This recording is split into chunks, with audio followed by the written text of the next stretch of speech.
Mummy તો જાવાનું શાક બનાવતા હોય કઈ ખરાબ બનાવતા હોય તો આજે જે છે ને દીકા એ ખાઈ લે, કાલે હું છે ને બીજું બનાવી દઈશ. હા, હા હું લાગામાં લઈ જાઉં કાલે છે ને તમારું શાક ખાઈ લઈશ. મમ્મી કોલેજની ફી ભરવાની છે, પૈસા આપો ને. હમણાં આપું કઈ હો, આપું. ભેગા ભેગા પૈસા આવો તો વાપરવાના આપજો. કેટલા જોઈશે વાપરવાને? 1000 રૂપિયા આપો ને વાપરવાના. હા સારું.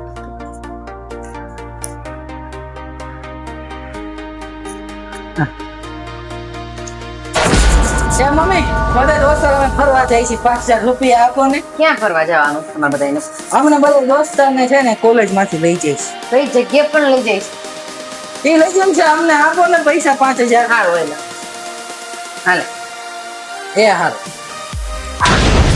એ મમ્મી હું તમને શું કહું, મારા દોસ્તાર ની બધા કોલેજે છે ને ગાડી, મોટી ગાડી લઈને ટુ વ્હીલર લઈને આવે છે, તો આપણે હાલો ને લઈને નાખીએ. હા તે કઈ નહીં, તાર પપ્પા એટલે વાત કરું પછી તો લઈ લે, બીજું હું વહી જાય. હા સારું હાલો. આ